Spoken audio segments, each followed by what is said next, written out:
오늘 배울 것은 기타 소득입니다.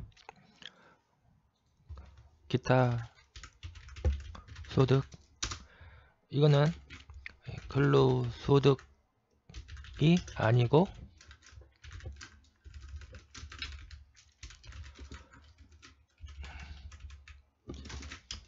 사업소득이 아닌 소득이라고 생각하시면 되겠습니다. 예를 들어서 노무를 제공한다. 이거를 종속적으로 제공한다. 그러면은 근로소득이죠. 노무를 독립적 계속적으로 제공한다. 그러면은 사업소득입니다. 근데 노무를 독립적, 그리고 뭐가 나올까요? 일시적 우발적이죠. 독립적이면서 일시적 우발적으로 제공한다. 그러면 기타 소득입니다. 말 그대로 이 기타 소득은 일시적 우발적인 기타 소득은 일시적 우발적인 소득으로서 독립적으로 제공하는 경우, 독립적으로 제공하는 것, 그리고 사업소득이나 근로소득에 해당하지 않는 것. 그러니까 뭐 이자, 배당, 사업, 근로, 연금, 기타, 연금 이런 소득에 해당하지 않는 소득으로서 일시적이고 우발적인 소득이다. 이거를 기타 소득이라 합니다. 기타 소득은 수익 금액에서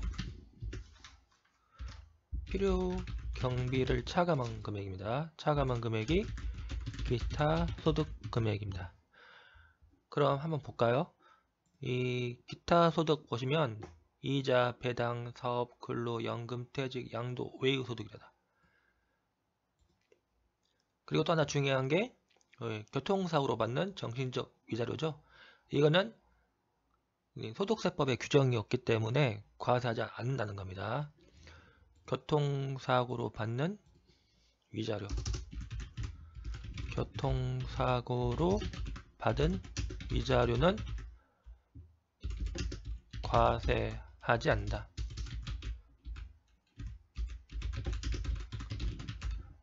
이거 좀 주의하세요. 일반적인 계약의 위약금, 해약금, 이거는 기타 소득으로 과세한다.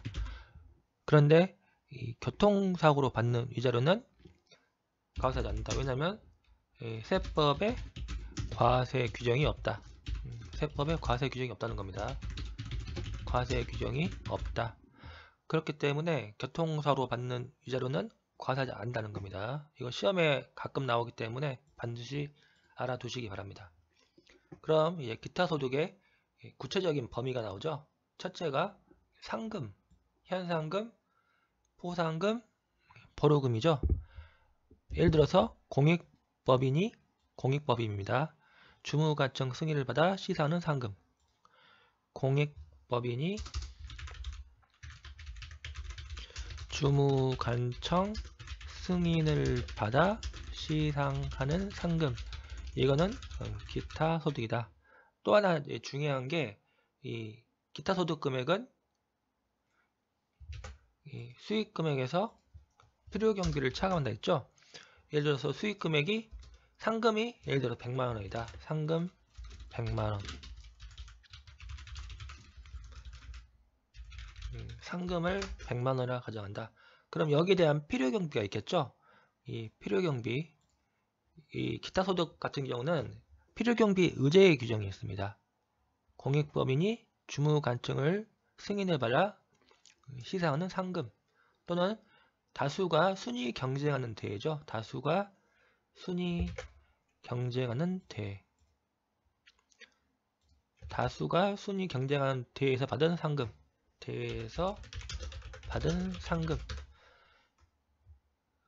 이런 거는 기타 소득으로 가산하는데 80%를 필요 경비로 의지한다는 겁니다. 그렇기 때문에 80%를 필요 경비로 의지하기 때문에 100만원에서 80만원을 차감한 20만원이 기타 소득금입니다. 주의하세요.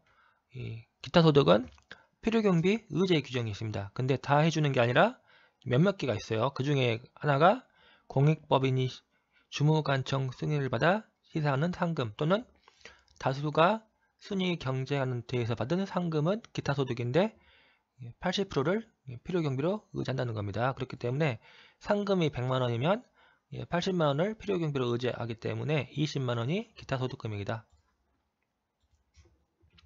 그 다음 보시면 복권, 경품권이죠. 복권, 로또 같은 경우죠. 로또 같은 경우는 분리가산입니다. 복권 당첨금은 분리가산다. 복권 당첨금은 분리과세한다. 대표적인 게 로또. 또 하나 중요한 게 이 수익금액에서 필요 경비를 차감한 게 기타 소득 금액이죠.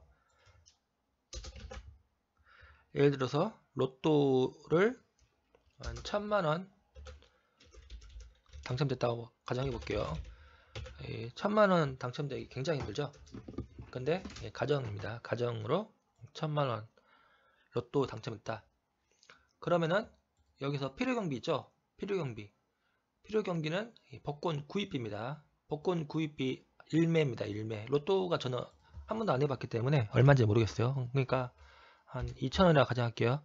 로또를 한 50장 탔다고 했는데 50장 중에서 한 장이 된 겁니다. 그러면 그 50장 그 전부를 필요경비로 인정하는 게 아니라 한 매, 1매만 필요경비로 인정한다는 겁니다. 로또 50장 구입. 로또 한 장 1,000원이라 할게요. 한 장에 1,000원. 1매가 1,000원. 1매는 2,000원이라 할게요. 2,000원. 그러면은 이 필요경비는 그 전부 50장 곱하기 2,000원 해가지고 얼마죠? 그러면은 한 10만원 되나요? 10만원 정도 될 것 같습니다. 그러면은 그거를 해주는 게 아니라 한 장, 그 한 장만 해준다는 겁니다. 한 장만 해준다. 그렇기 때문에 1000만원에서 2,000원 뺀 999만 8천원. 999만 8천원은 이 기타 소득금액으로 과산다. 근데 이 분리가 되죠. 여기에 기타 소득금액 그 소득세율이 20%죠. 원천 소득세 20% 해가지고 이거를 분리과산다는 겁니다. 분리과세. 복권 당첨금은 분리과산다. 여기 보시면은 복권을 그리고 또 하나 중요한 게 3억 원 초과하는 경우는 그 초과분 있죠. 3억 원 초과분. 4억이면은 3억까지는 20%고 4억에서 3억 뺀 1억 원에 대해서는 30% 원천징수세율을 적용한다는 겁니다. 복권을 1만원에 구입해서 3억 원에 당첨됐다. 그러면 그 복권 구입비 1만원을 공제한 2억 9,990만원에 세율 20%를 곱한 금액 해가지고 5,999만 8천원이 기타 소득세로 과세된다는 겁니다. 그 다음에 사회행위로 얻은 재산산 이익. 이거는 넘어갈게요. 사회행위니까 뭐 불법적인 행위도 있겠죠. 적법적인 행위, 불법적인 행위를 고려해야 한다. 사행행위로 해서 얻은 재산산 이익. 그 다음에 보시면 승마투표권, 승자투표권 있죠. 뭐 그런 돈 내고 참가하는 거 있죠. 승마 또는 뭐 그런 거, 자전거 그런 거 있고, 이때 받는 환급금이죠. 구매자가 받는 환급금.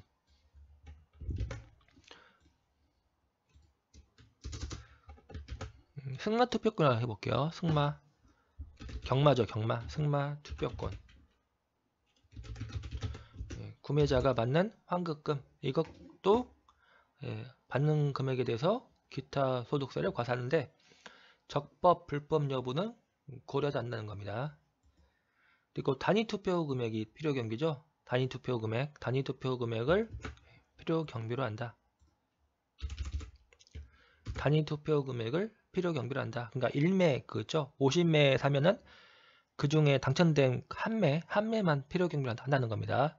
전부 필요 경비로 50매 구입했다고 해서 그 50매 전부를 필요 경비로 하는 게 아니라 한 매만 필요 경비로 한다. 단위 투표 금액만 필요 경비로 한다.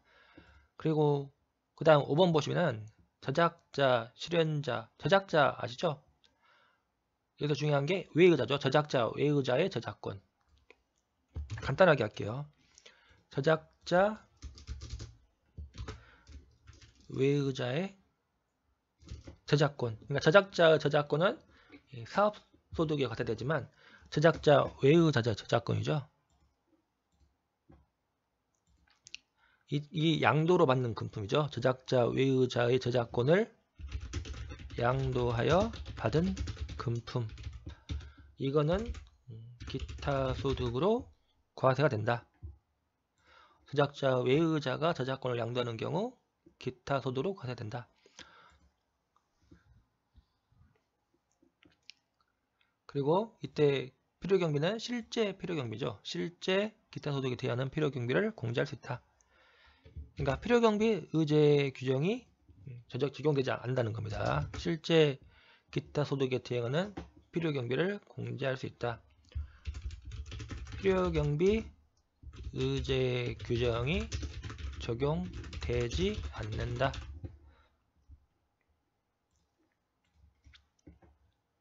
그리고 이제 비교할 게 일시적인 문해창작소득이죠. 일시적인 문해창작소득. 일시적인 문해창작소득은 그 자기가 직접 창작한 물품이죠. 자기가 직접 창작한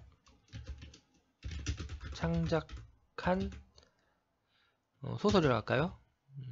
뭐 그냥 창작한 글이라 할게요. 이런 거는 자기가 직접 창작한 글은 그 노력 있죠. 자기 그 글 쓰는 데 드는 노력 이런 걸 인정해 주기 때문에 70%를 필요경비로 공제해 준다는 겁니다. 그러니까 저작자 외의자는 노력 같은 게 실제 그 든 게 아니잖아요. 자기가 직접 쓴 게 아니라 상속받은 거잖아요. 그 다른 그 자기 아버지라든지 이런 분한테 상속받은 거기 때문에 노력 가치가 없다고 보기 때문에 필요경비 의제 규정이 적용되지 않는다는 겁니다. 그렇기 때문에 실제 필요경비에 대응하는 실제 기타 소득에 대응하는 필요경비만 공제할 수 있다. 근데 일시적인 문해창작소득은 자기가 직접 창작한 글이기 때문에 필요경비 의제 규정이 적용된다는 겁니다. 그렇기 때문에 필요경비 70%를 공제해 준다는 겁니다. 그 다음에 보시면은 영화, 필름, 양도. 영화, 필름, 양도나 대여. 이런 거 사용 대가로 받은 금품 있죠? 이런 것도 기타 소득으로 과세된다. 그 다음 이건 좀 중요해요. 광어권, 오어권, 산업재산권 이런 거, 상표권, 영어권, 점포 임차권 이런 거 포함해가지고 토사사석, 채취, 권리 이런 거는 기타 소득으로 과세하는데 받은 금품의 70%를 필요경비로 의제한다는 겁니다. 광어권 양도.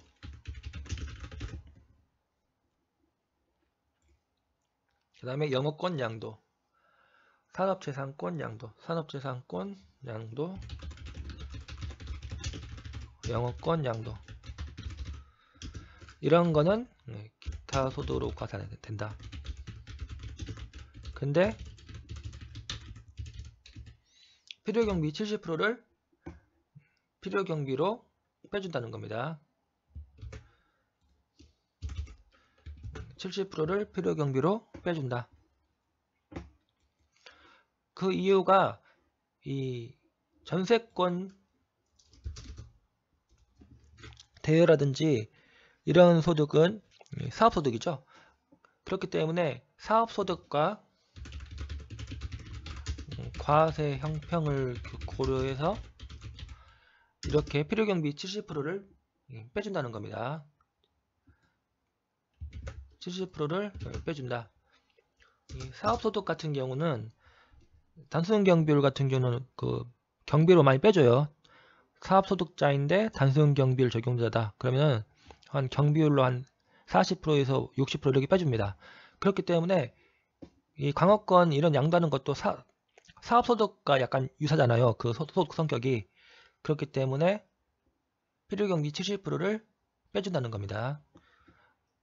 사업소득과 과세 형평을 고려해서 광업권 양도, 영업권 양도 이런 거는 기타 소득으로 과세되는데 필요경비 70%를 빼준다는 겁니다. 그 다음에 물품을 대여하고 사용료로 받은 금품이죠. 물품을 대여하고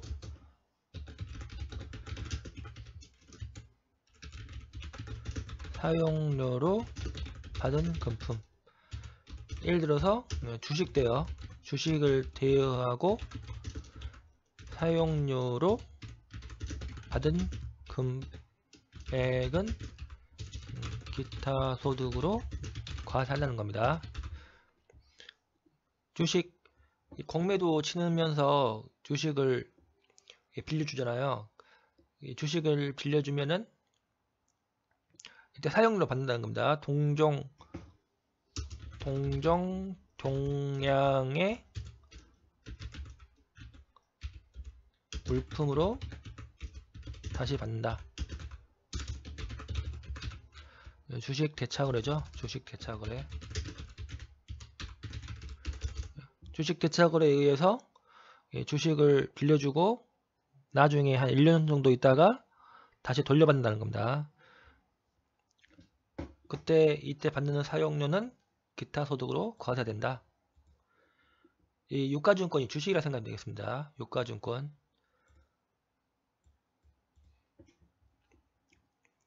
이때 받는 대여 수수료는 기타 소득으로 과세된다.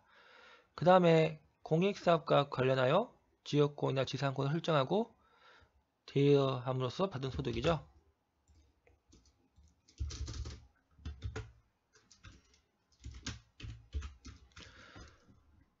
지역권, 지상권은 말 그대로 그 땅 위에 있는 골드예요.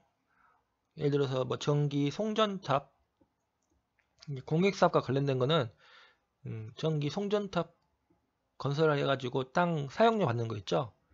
이때 받는 거 지상권을 대여해주고 받는 소득 이런 것들은 공익사업과 관련된 것만 기타 소득으로 과세된다. 일반적인 지상권, 지역권 대여 하고 받은 소득은 사업소득이죠. 공익사업과 관련된 그러니까 전기 송전탑 이런 거 설정 그때 땅 대여해주고 받는 소득 이런 것만 기타 소득으로 과세된다. 지역권, 지상권이 뭔지는 몰라도 돼요. 이게 좀 복잡해요. 뭐 유익권 있고 편익지 있고 유익지 있고 막 그렇게 복잡하거든요. 되게 지역권 같은 경우는 땅을 편익을 위해 사용하는 권리 뭐 이런 거로 나오고 지상권은 땅 위에 있는 권리 해가지고 뭐 법정 지상권도 나오고 좀 복잡합니다. 되게 그렇기 때문에 우리가 그거를 일일이 알 필요는 없어요. 그냥 지역권, 지상권이 공익사업과 관련되어 있다. 그러면 기타 소득. 공익사업과 관련 없이 일반적인 지역권, 지상권이다. 그러면 사업소득이다. 이렇게 생각하시면 되겠습니다. 그리고 공익사업과 관련된 지역권, 지상권을 대여하고 받은 금품에는 70%를 필요경비로 의지한다는 겁니다.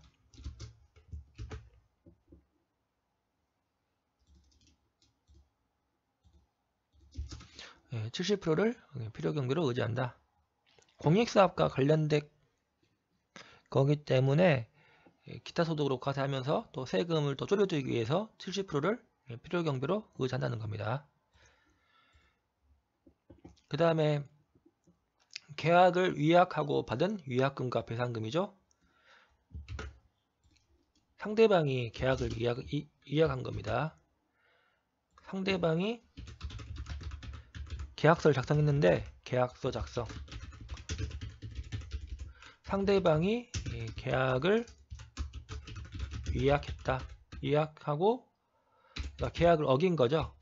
돈을 몇 월 며칠까지 받기로 했는데 상대방이 계약을 파기한 거예요. 계약을 파기해가지고 그러면은 계약금의 배액을 상환한다. 계약금의 배액을 상환한다. 이런 규정이 계약서에 있습니다. 계약서에 있다. 계약서에 이런 규정이 있다. 계약서에가 예를 들어서 계약금이 2천만 원이다.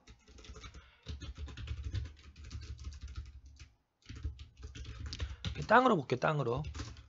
부동산, 토지 매수 계약. 토지 매수 계약하고 갑이라는 사람이 사기로 했어요. 갑이 파는 양도자. 갑이 양도자. 을이 양수자. 그러면 있으면은 계약서에가 만약 계약금 몇 월 며칠날 계약금 2천만원 지급하고 중도금 잔금 중도금 3천만원 잔금 5천만원 해가지고 1억짜리 토지를 사기로 이렇게 하겠다. 그래서 가정 한번 해볼게요. 그런데 계약을 파기한 겁니다. 누가 파기할까요? 갑이 파기할 수도 있고 을이 파기할 수도 있죠. 예를 들어서 땅값이 계속 상승한다. 땅값이 계속 상승한다. 그래서 보니까 땅이 1억짜리 땅이 시가 1억짜리 땅이 바뀐 거예요. 시가 1억 5천 2억으로 바뀌었다 할게요. 2달 뒤에. 그러면은 한번 생각을 해보세요. 그러면은 계약금 받은 거를 그냥 포기해도 되겠죠? 계약금 받은 거를 포기하고 2억에 파는 게 더 이익입니다. 그래서 계약금을 포기하는 겁니다. 갑이 계약금을 포기함.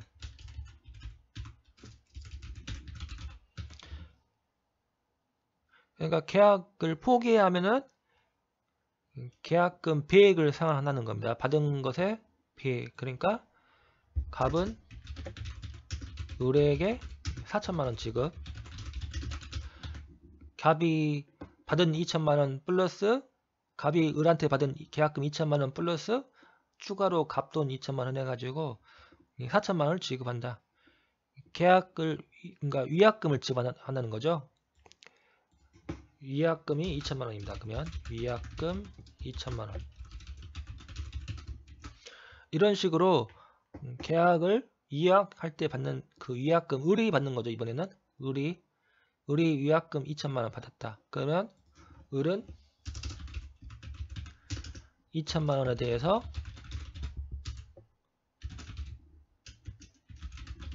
기타 소득세가 과세된다. 반대로 이제 1억짜리 계약을 했는데 땅값이 계속 하락한다.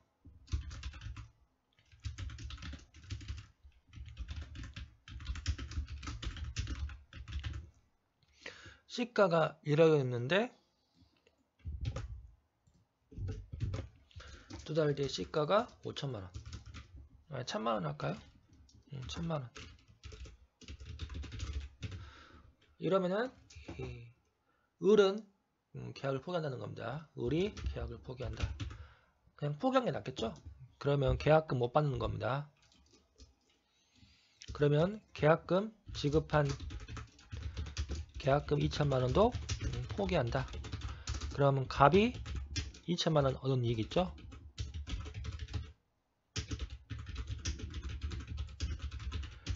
여기에 대해서 기타 소득세가 과세된다.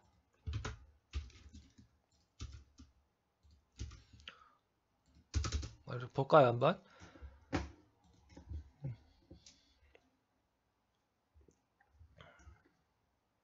계약을 이게 지금 편집이 약간 좀 잘못되어 있기 때문에 좀 봐야 되겠네요.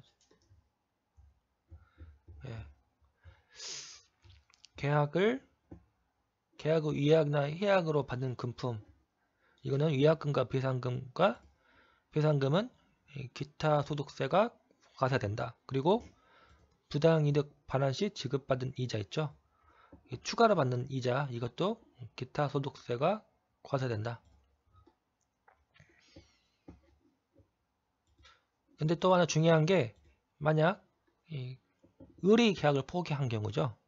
그러면은 원래 기타 소득은 원천징수 규정이 있어요. 원천징수. 먼저 이것부터 볼까요? 의리 계약을 포기한 경우 원천징수. 원천징수는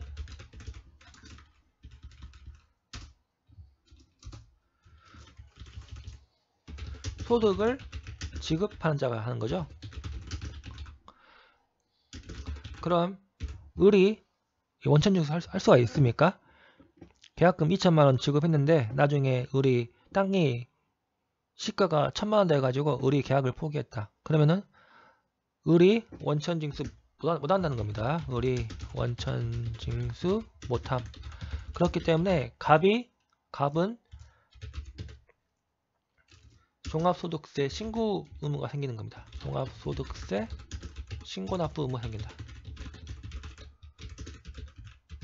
종합과세 하는 겁니다. 종합과세. 의리 소득을 지급하는 자는 의리인데 이미 계약금을 지급한 후에 계약을 포기함으로써 갑이 기타 소득이 생긴 거기 때문에 의리 원천징수를 못한다는 겁니다. 그렇기 때문에 갑이 종합소득세 신고납부 의무가 생긴다. 반대로 만약 갑이 계약을 포기하는 경우, 이때는 갑이 위약금을 포함한 4천만원을 지급하죠. 이때는 원천징수를 할 수 있습니다. 갑이 4천만원 지급하면서 그 위약금 2천만원에 대해서 기타 소득세 세율을 적용해 가지고 원천징수 할 수가 있다. 그렇기 때문에 이 매도자가 계약을 포기한 경우, 이때는 원천징수 할 수가 있다는 겁니다. 근데 만약 매수자가 계약을 포기했다. 그러면은 이때는 원천징수 할 수가 없기 때문에 갑은 종합과세 된다. 이 두 개를 구분하시기 바랍니다. 그리고 주택 입주 지체 상금 있죠? 이것도 계약 위반입니다. 주택 입주 지체 상금, 이것도 계약 위반. 이거는 주택만 해당하는 겁니다. 주택만 해당. 상가는 해당하지 않는다. 이거는 70% 80%군요. 주택 입주 지체 상금은 80%를 필요경비로 의지한다. 주택 아파트 들어가려고 했는데 아파트 5월 달에 들어가기로 계약했는데 그 아파트 그 건설이 지연돼 가지고 그때 입주를 못 해가지고 받는 겁니다. 지체 상금은. 그러니까 되게 억울한 거죠. 딱 그때 들어가기로 했는데 못 들어가니까 그러면 집을 다른 데 일단 임시 거처를 구해야 되고, 그렇기 때문에 좀 매우 복잡한 상황이 생깁니다. 그렇기 때문에 이때 받는 지체 상금은 80%를 필요경비로 의지해준다는 겁니다.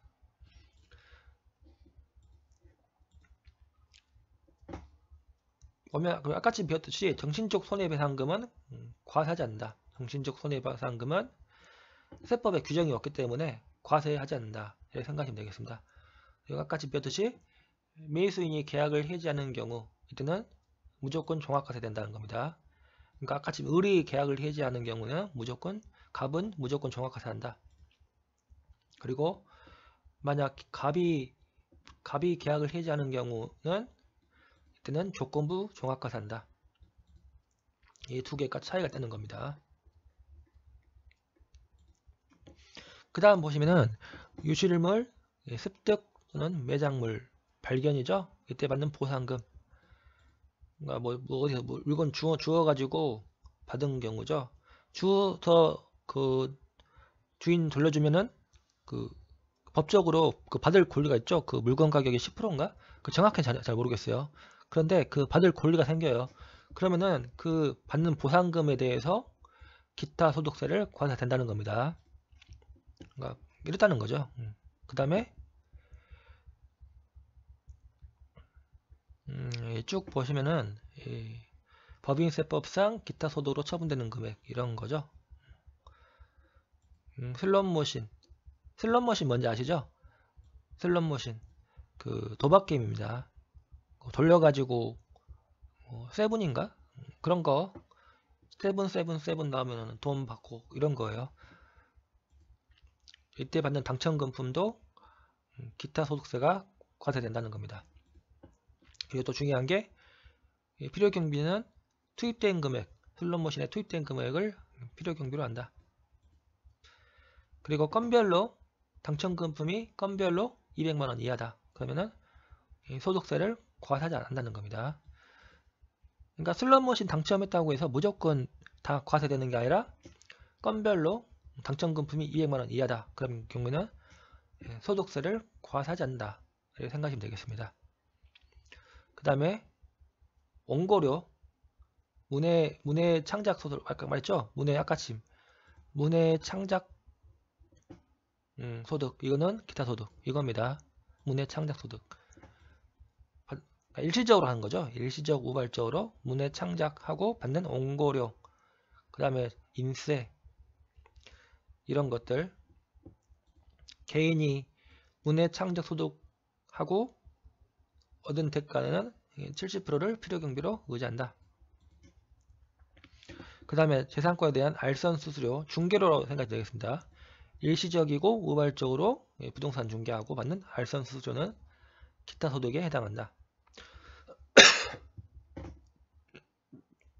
그리고 사례금 있죠. 사례금은 고마움의 표시로 주는 거예요. 그러니까 사례하는 거죠. 사례금은 기타 소득으로 과세된다. 근데 또 중요한 게 필요경비 이거 공제하지 않는다는 겁니다. 사례금은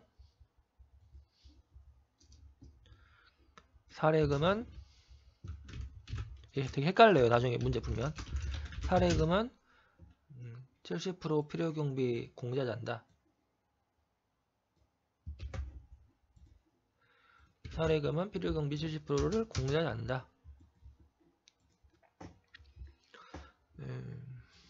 그 다음에 보면 소기업 소상공인 공제부금 해지 일시금이죠. 이거 중요합니다. 소기업 소상공인 공제부금 해지 일시금. 그러니까 소기업 소상공인 공제부금 납입한 경우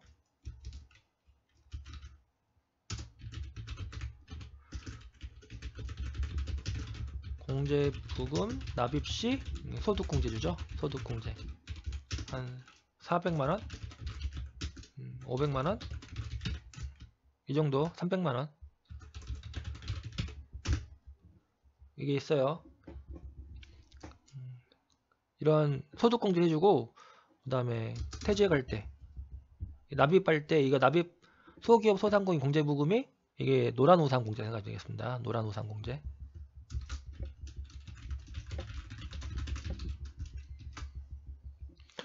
이런 소기업 소상공인 공제부금은 압류 대상이 아니에요. 그러니까 사업 망해도 압류 당하지 않는다. 납입한 금액에 대해서 소득공제 준다. 300만원, 400만원, 500만원. 사업소득 금액이 4천만원 초과 1억원 이하 이런 경우는 400만원. 이런 식으로 공제부금 납입 시 소득공제 주고 나중에 법정 퇴직 사유, 법정 사유로 인출하는 경우 퇴직 소득으로 과세. 법정 사유 이외의 사유. 그러니까 임의적으로 인출하는 경우죠. 임의적으로 인출하는 경우. 자기야 그냥 돈이 필요해서 인출하는 경우 기타 소득으로 과세한다는 겁니다. 보시면은 폐업, 사망, 퇴직, 법정 사유가 이거예요. 폐업, 사망, 퇴직, 법정 사유. 폐업, 망했다는 거죠. 폐업, 그 다음에 사망, 퇴직, 나이 먹고 퇴직한 경우. 이런 법정 사유로 인출하는 경우에는 퇴직 소득으로 과세된다. 법정 사유죠. 해외 이주 등 법정 사유로 해지된 경우는 퇴직 소득세를 과세한다. 근데 법정 사유가 발생하기 전에 소기업 소상공인 공제부금을 해지한 경우 이때는 기타 소득세를 과세한다. 그리고 받는 금액 기타 소득은 해지로 받은 환급금 있죠? 해지로 받는 환급금에서 소득공제 받은 금액을 초과하여 납입한 금액 누계. 그러니까 소득공제 받은 금액 이 부분에 대해서 과세된다는 겁니다. 소득공제 안 받은 금액 이 부분은 환급금에서 차감한다. 예를 한번 들어볼게요. 중도 해지로 받는 환급금이 600만원이다. 근데 납입액 500만원이고 공제부금을 받은 소득공제 받은 금액이 400만원이다. 그러면은 환급금에서 납입액에서 소득공제 받은 금액 100만원 있죠. 소득공제 못 받은 금액 100만원을 차감한 금액 500만원이 기타 소득으로 과세된다는 겁니다. 소득공제 받은 금액이 기타 소득으로 과세된다. 이렇게 생각하시면 되겠습니다.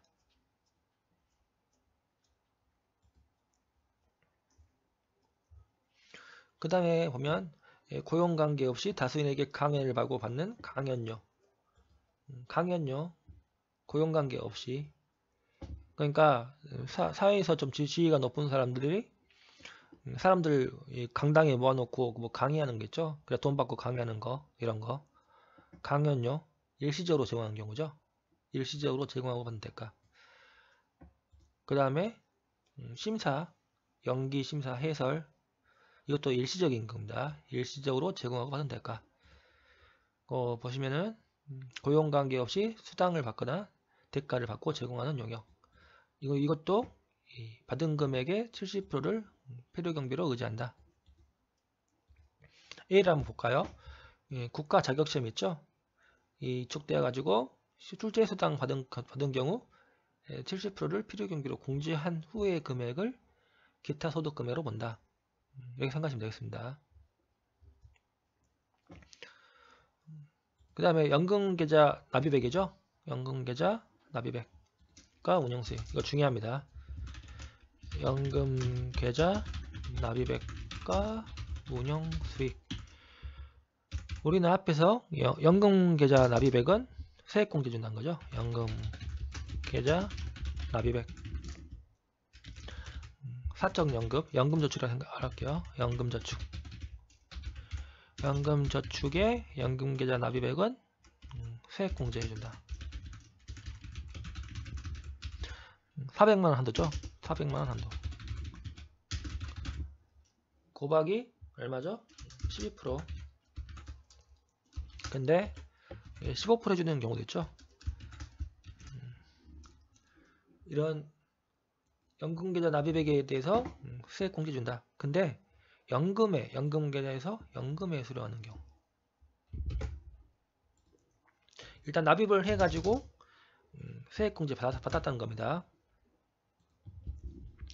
세액공제 받은 후 한 2년 있다가 인출하는 경우 이런 경우에는 그러니까 연금계좌에서 연금에 수령하는 경우죠. 연금 수령 요건이 있습니다. 연금 수령 요건 55세 이후의 인출 그 다음에 5년 이상 납입한 것 이런 것들이 있습니다.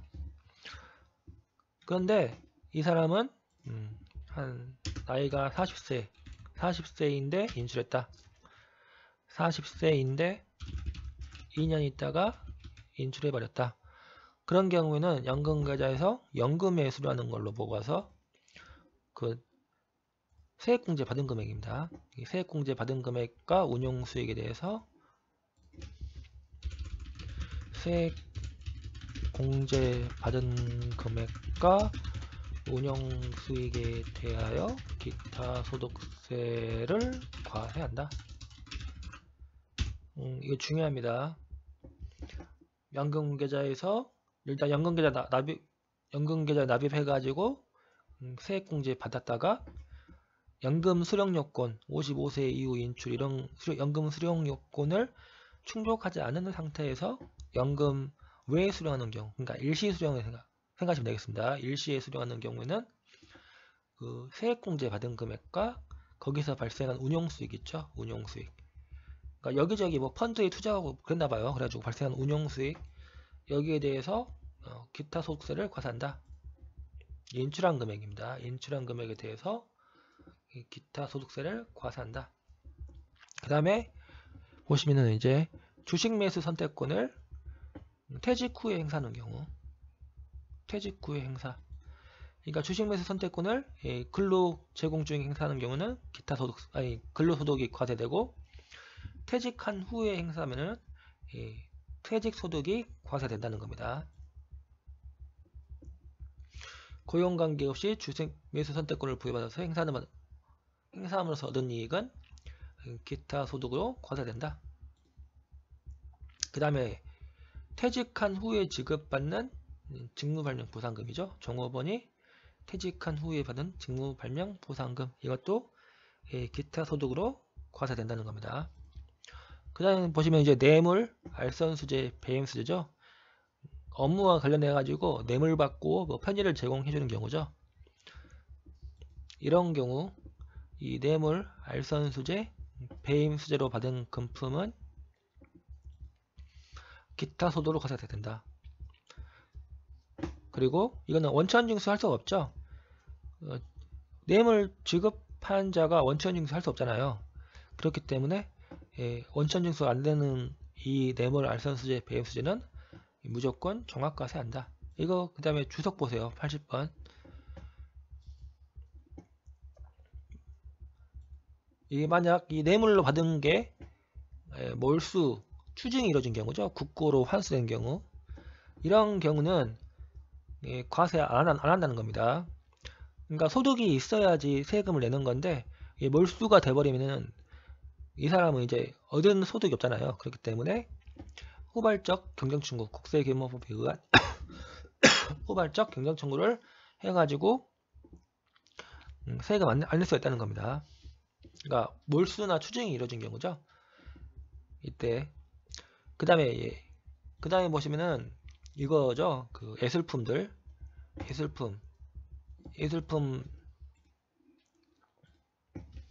예술품인데 양도 가액이 6천만원 이상인 것.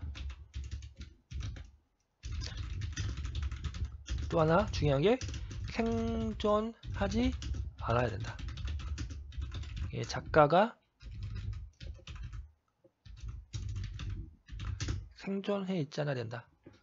예술품 양도가액이 그러니까 만약 6천이 안 된다 그러면은 과세 안 된다는 겁니다. 그리고 작가가 또 생존해 있다 그러면 과세가 안 된다. 양도가액이 6천만원 이상인 것.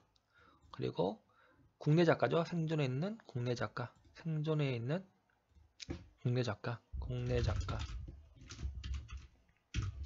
국내 작가가 생존해 있다. 그러면 그 작품은 과세되지 않는다는 겁니다. 6천만원 넘더라도 과세되지 않는다.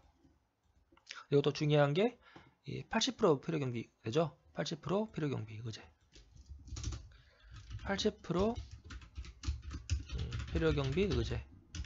근데 보유기간이 10년 이상인 경우 90% 필요경비 의제된다. 그렇기 때문에 이거는 좀 많이 국가에서 배려해 주는 겁니다. 소와 골동품 양도로 발생하는 소득.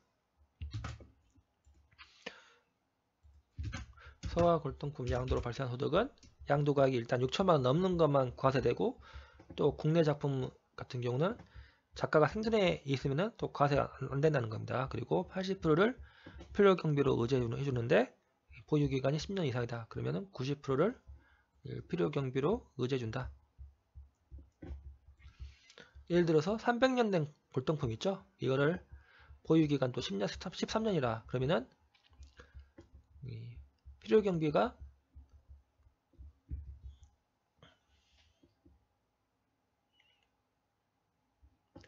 9천만원이다. 그러면은 9천만원에서 필요경비 8,200만원 뺀 800만원이 기타 소득 금액입니다. 그리고 또 무조건 분리과세입니다.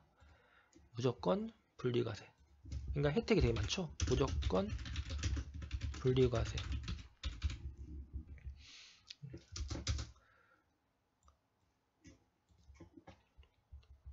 그 다음에 보시면 정교 관련 종사자가 받는 소득. 이거는 새로 신설된 규정이죠. 정교 관련 종사자가 받는 소득, 기타 소득이다.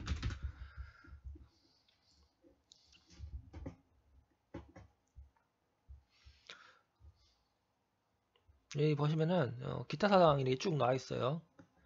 만약 종교인 소득에 대해서 근로소득으로 원천 징수했다. 그러면은 근로소득으로 본다. 그러니까 선택할 수 있다는 겁니다. 기타 소득으로 할 수도 있고 근로소득으로 할 수도 있다.